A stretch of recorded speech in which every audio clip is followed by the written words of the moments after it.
Connaissez-vous le festival L'Étendard qui a lieu à Saumur? C'est un festival créé par des étudiants et la 4e édition a eu lieu ce samedi 19 octobre. Le festival L'Étendard propose une expérience culturelle unique où l'art, sous toutes ses formes, transformera la ville de Saumur en un lieu de découverte. Nous avons fait un podcast avec 2 étudiantes qui ont participé à la création de cette 4e édition et quand j'ai demandé 3 mots pour décrire le festival, elles m'ont répondu. C'est un festival étudiant, insolite, festif.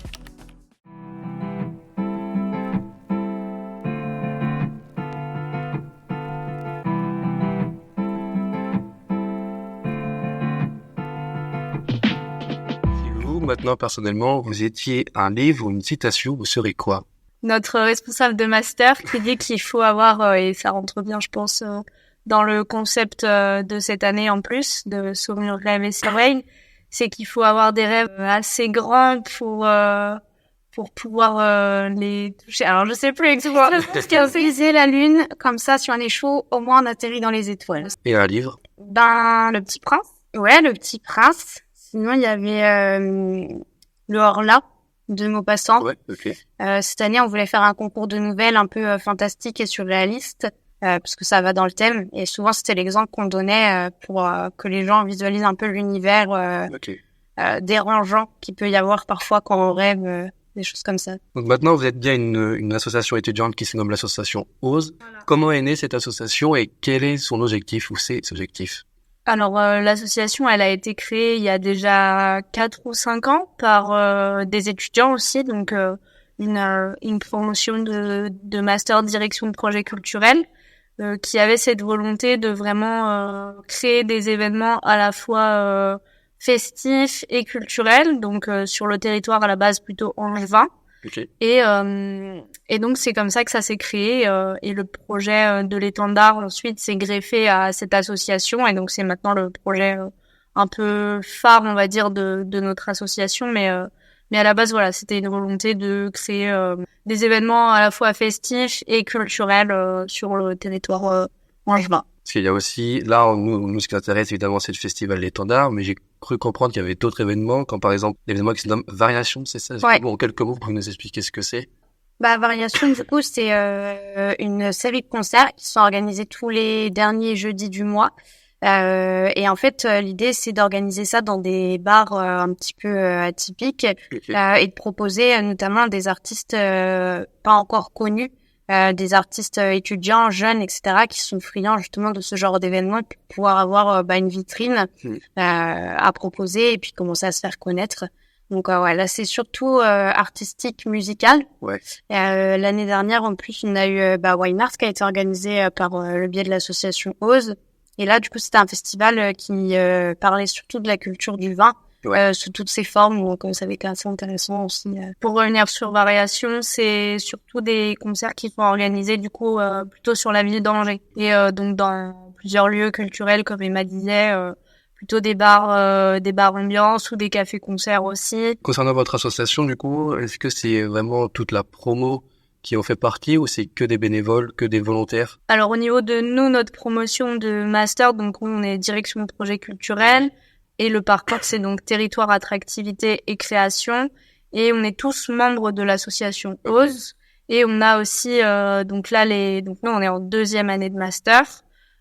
Et quand on rentre en 1re année de master, donc actuellement, là, les premières années, sont aussi adhérents de l'association. Et on a un petit parc de bénévoles aussi, qui sont soit des bénévoles qui se renouvellent chaque année depuis la création de l'association, soit des gens de notre entourage aussi. On a beaucoup de membres qui ont ramené soit les copains, les petits copains on va dire, et les proches assez proches on va dire. Comment on devient bénévole si jamais demain moi j'ai envie de participer à votre festival, est-ce que je peux? Bien sûr, on est vraiment ouvert. Donc à la base l'Étendard c'est un événement d'initiative étudiante, mais on est ouvert à la fois avec l'association OSE et du coup au sein de l'Étendard à l'accueil de bénévoles tout type de profil on va dire, donc qu'on ait 14 ou 94 ans, on est le bienvenu. Si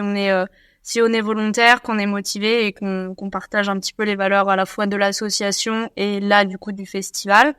Et le plus simple, c'est de nous contacter via les réseaux sociaux. Et nous, on a des membres qui se chargent de l'administratif à ce sujet-là. On est toujours à la recherche de bénévoles et de petites mains pour nous aider. C'est vrai que nous, ça aide le fait que on soit une promotion et qu'on ait des temps aussi dédiés dans notre cursus à vraiment la création de l'étendard, mais on donne aussi beaucoup de notre temps libre.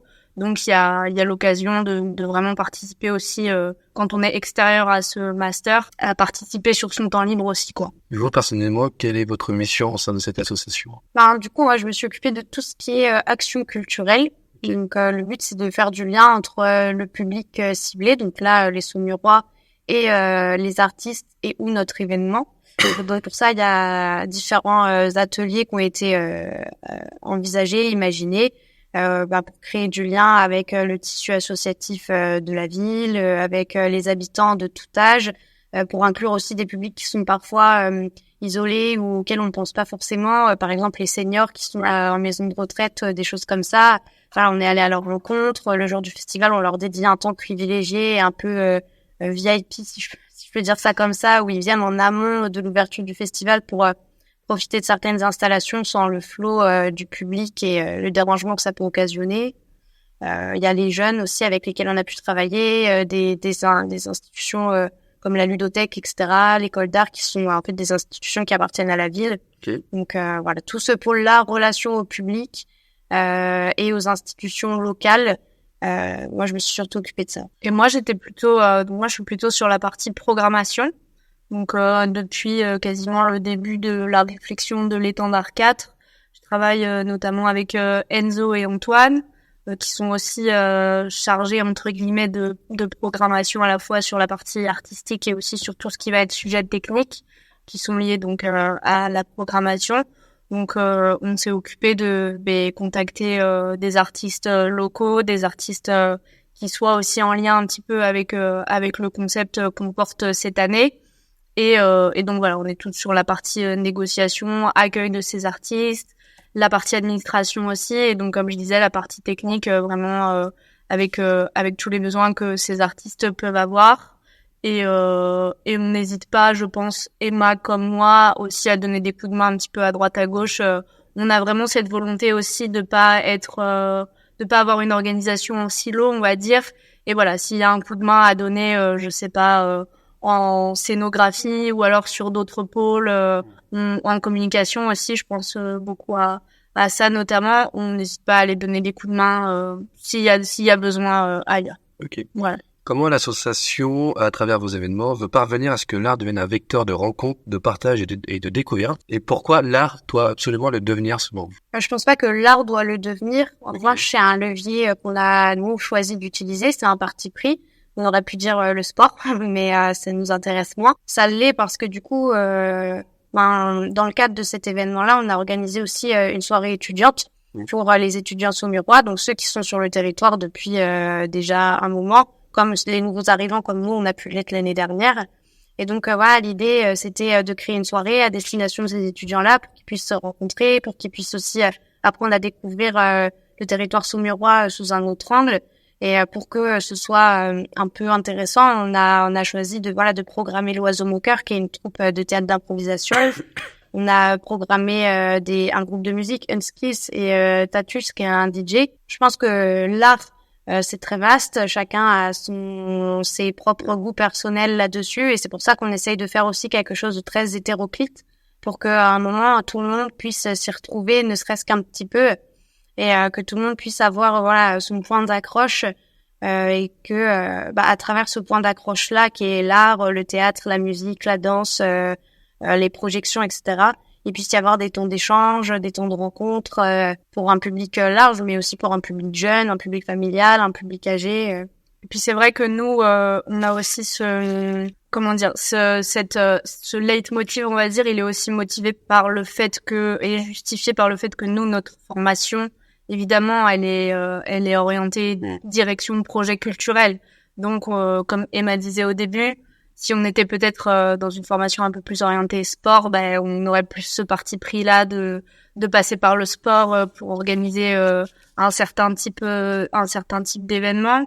Et comme dit Emma, c'est vrai que nous, la création de ces événements et l'implantation et l'intention artistique qui est derrière ces événements, elle nous permet aussi de diversifier un petit peu l'offre qui peut être proposée, je sais pas, dans des villes. Donc là, à Saumur, l'offre festive et événementielle pour les étudiants, elle reste quand même assez peu développée encore. Elle est en extension, mais elle est encore un peu faible entre guillemets. Sur des villes comme Angers, on a déjà une multitude d'événements qui sont à destination des étudiants, et je pense que c'est aussi un challenge et un véritable avantage entre guillemets concurrentiel de pouvoir proposer un truc un petit peu divergent, on va dire, et un peu plus original que les autres soirées qui se font déjà aussi. Donc voilà, c'est cette volonté aussi de sortir un peu de ce qui se fait déjà et d'attraper par le biais de l'art et de la culture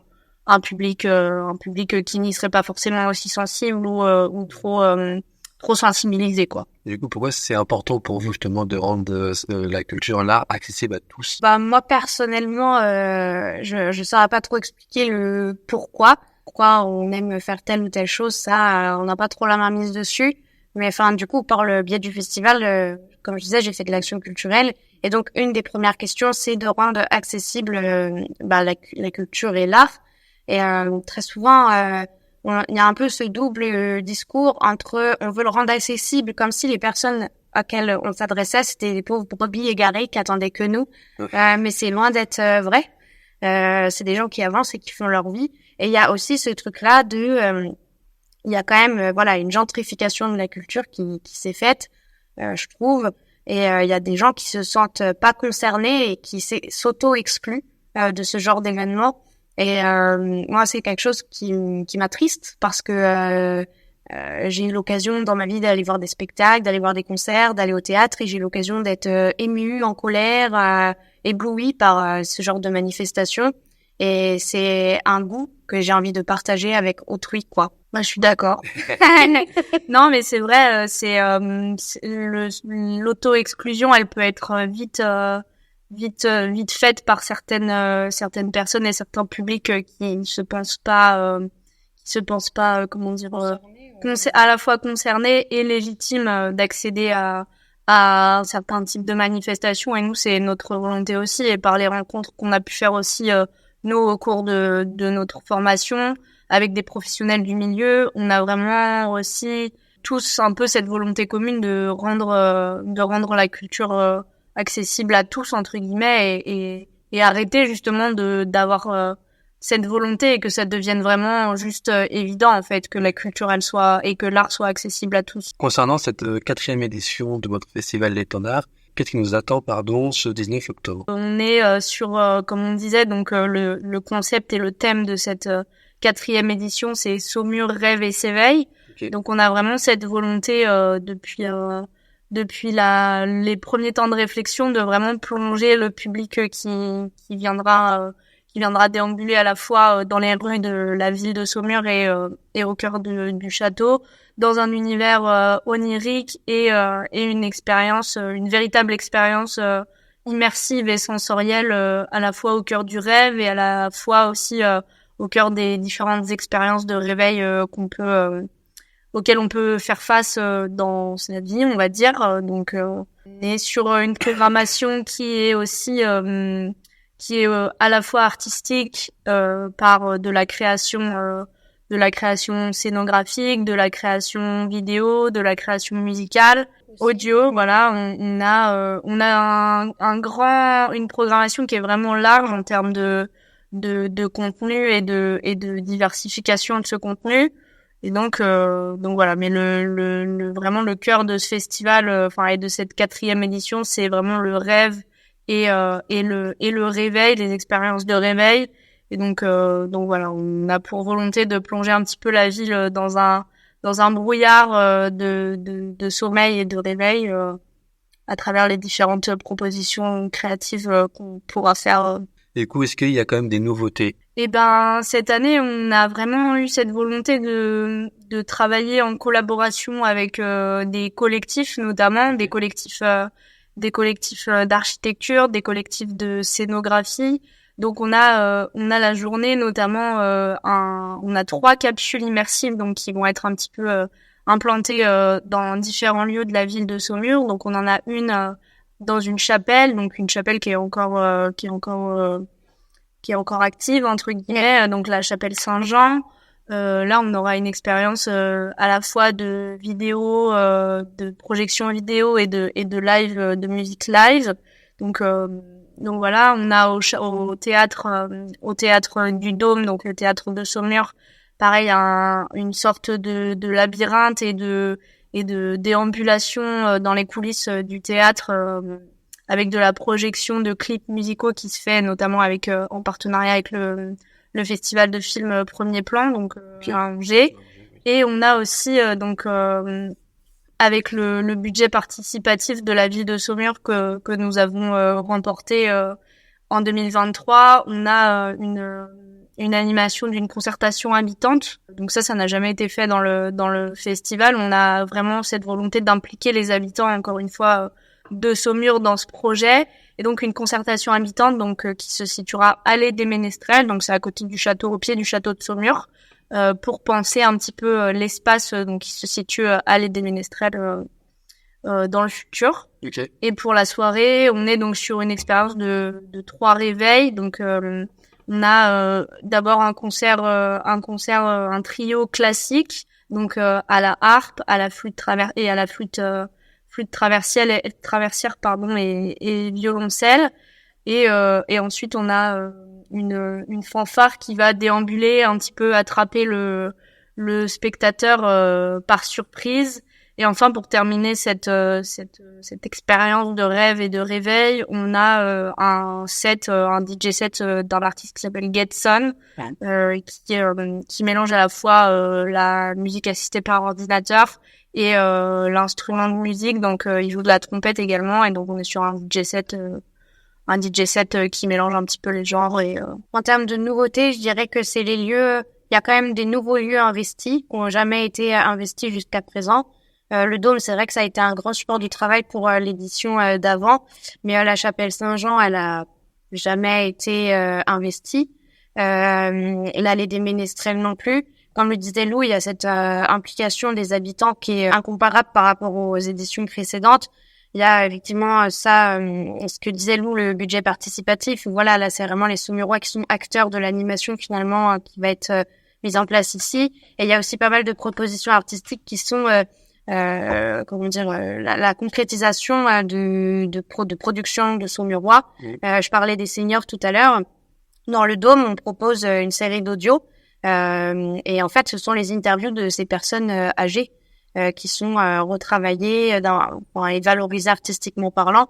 Et donc, le fait qu'il y ait vraiment la voix des Saumurois, leur implication concrète dans la programmation artistique, dans l'animation, etc., ça, c'est inédit cette année. Okay. Après, je dirais que toute l'édition est inédite.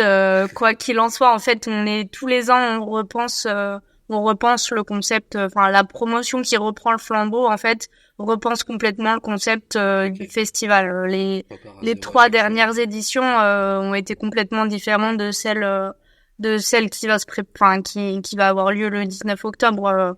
Et je pense que celle de l'année prochaine sera aussi inédite que celle qu'on crée cette année, quoi.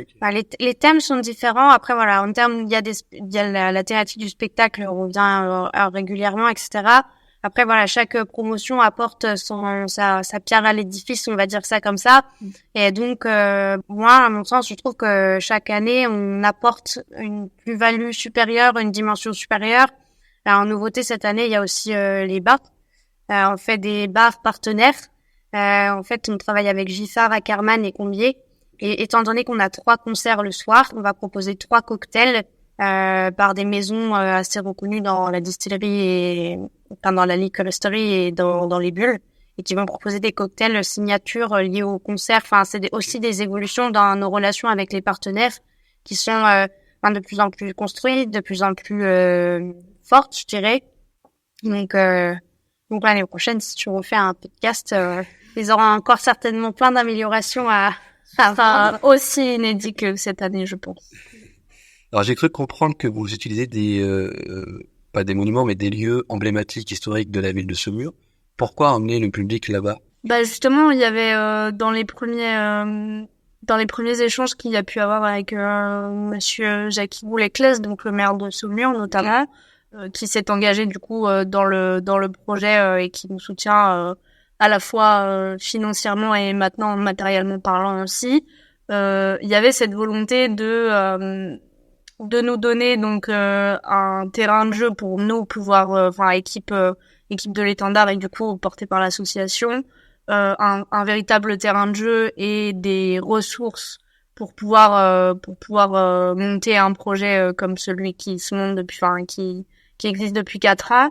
Mais il y avait aussi certaines conditions et celle de vraiment investir le patrimoine et le territoire saumurois pour que ce projet il ait vraiment une plus-value pour la ville de Saumur aussi. Disons-le franchement, je pense qu'il y avait cette volonté de pas juste entre guillemets sortir le portefeuille et donner à une poignée d'étudiants de quoi s'amuser quoi. Il y avait vraiment, ça s'inscrit, je pense, vraiment dans une volonté de proposer une offre. Donc, il y a déjà une offre événementielle qui a lieu, à la fois événementielle et culturelle, qui a lieu toute l'année dans la ville de Saumur. Donc, avec notamment le service culturel, le service qui organise aussi donc toute la saison événementielle culturelle avec Effervescence notamment.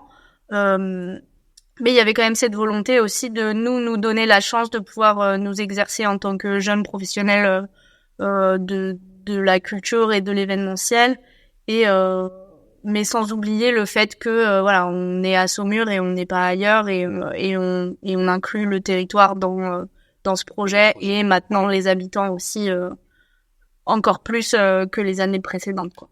Je pense qu'il y avait une volonté de la part du politique de à travers un regard neuf, parce que nous on n'est pas saumurois de naissance, on vient tous on refait toute la carte de la France. En fait, si on prend toutes les origines des élèves de notre promo, on a fait une carte, on refait la carte de France et on a des formations différentes, etc. Et je pense que l'idée c'était à travers ce regard, on va dire innocent, neutre, qu'est-ce que nous on voit du territoire saumurois et comment on a envie de le mettre en avant. Et donc c'était aussi peut-être une invitation à découvrir, pour ceux qui le connaissaient pas, le patrimoine architectural saumurois, et aussi pour ceux qui le connaissent, le redécouvrir, mais justement avec les nouvelles idées.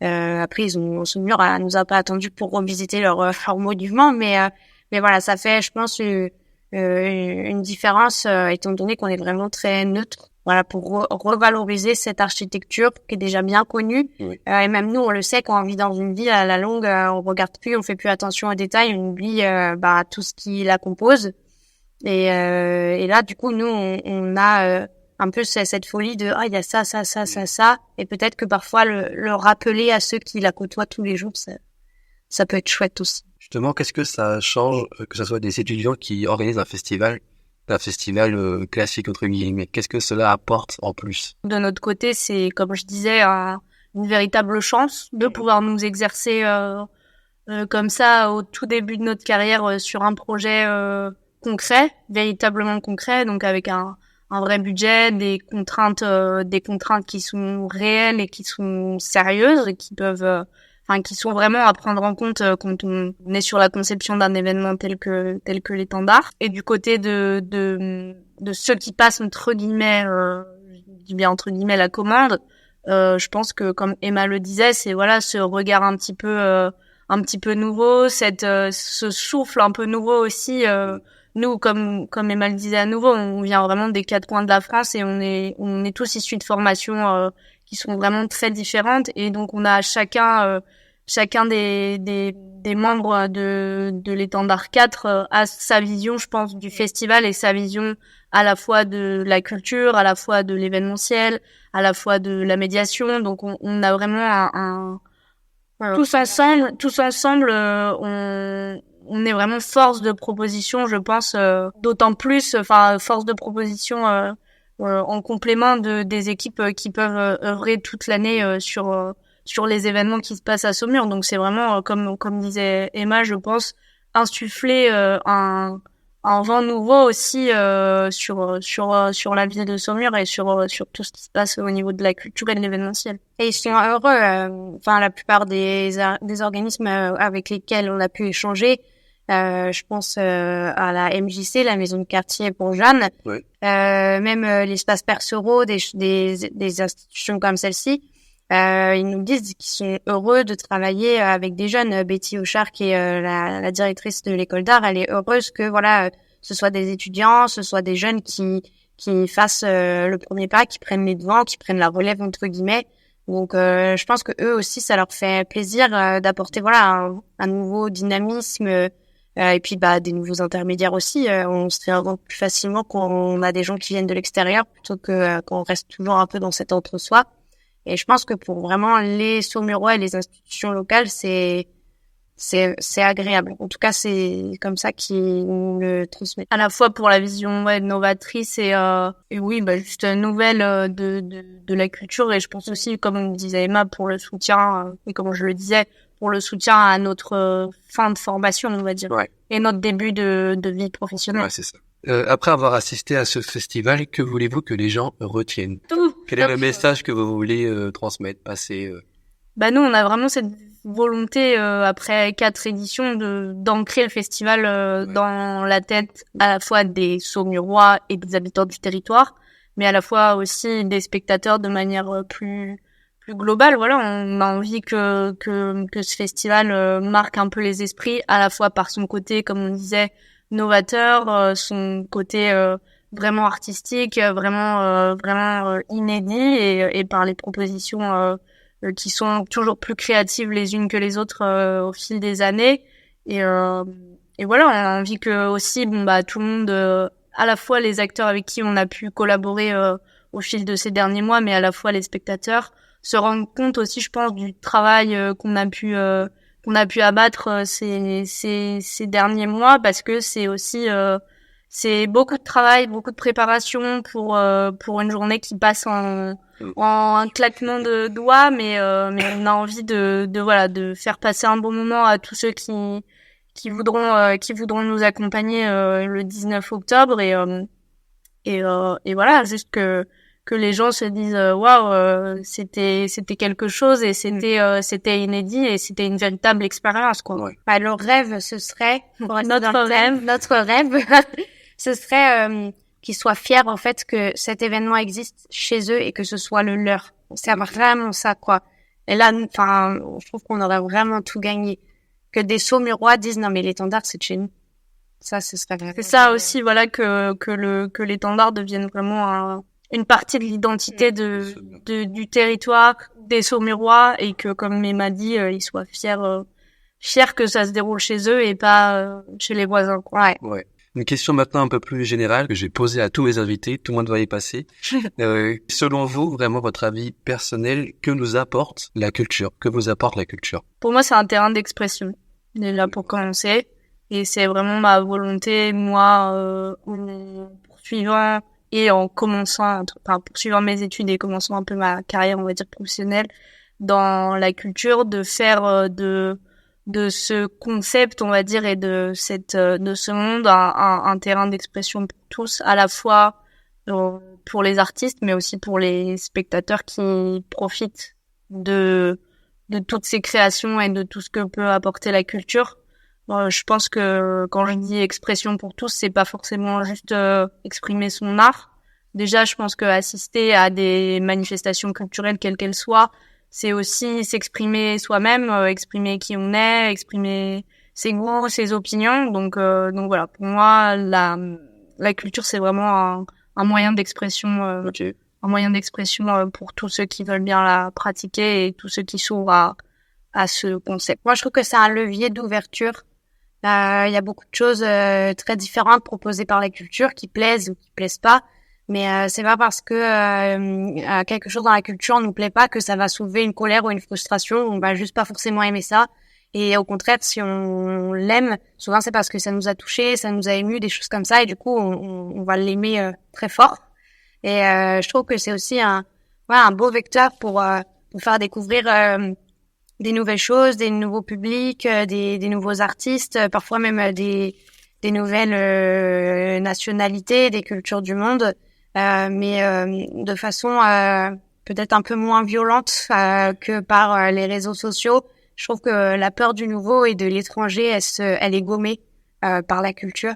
Et donc, pour moi, c'est hyper important pour lever des barrières qui dépassent de loin juste la simple question de l'art et de la culture, quoi. Quelle est la suite pour vous deux maintenant? Mystère. C'est la question qui tue ça. Moi, personnellement, je suis sur le point de mettre une pause à ma formation pour pouvoir poursuivre un second rêve, peut-être, on va le dire comme ça, un rêve que j'ai depuis quelque temps, qui est de travailler plutôt dans l'univers des festivals et de la musique de manière générale et de la musique live. Et donc, je rejoins l'équipe d'un festival à rayonnement là plutôt international en tant que chargée de production. Donc voilà, ça, c'est ce qui va se passer pour moi les prochains mois, sans trop donc en mettant une pause à mes études, mais sans trop quitter l'équipe organisatrice de l'étendard non plus, garder un lien quand même sur les prochains mois. Moi du coup c'est de finir tranquillement ce petit master, toujours avec de la programmation. On est en alternance cette année pour ceux qui font pas forcément de pause ou quoi. Mais du coup, moi, je travaille à Giffard parce que à l'avenir, mon rêve, pour le coup, ce serait d'ouvrir un bar en milieu rural. Encore une fois, avec ce souci d'accessibilité, mais un bar, un peu alternatif. Okay. Voilà, c'est ça. Avec une programmation artistique, culturelle, donc un lieu de vie, quoi. Un lieu de vie, voilà. Donc je prends tout ce que j'ai à apprendre avec ces expériences-là. Et puis, j'espère pouvoir les retranscrire au mieux à l'avenir. Est-ce que vous avez un dernier mot à ajouter? Rejoignez-nous et ne perdez jamais de vue vos rêves. Bon, c'est pas un dernier mot, mais ne perdez jamais de vue la phrase. Donc vous êtes libre. Ne perdez jamais de vue vos rêves parce que tous quasiment peuvent se réaliser avec de la volonté et du travail et de la détermination et de l'espoir un petit peu. Je pense que ce sera ça. Et puis, il faut pas se laisser brider par la peur. Ouais, c'est vraiment ça, quoi. Parce que souvent, on a peur des conséquences ou de pas être à la hauteur ou quoi. Mais si on n'essaye pas, on peut pas le savoir, quoi. Et super, merci beaucoup. Merci. Merci, bon courage pour cette nuit. Merci.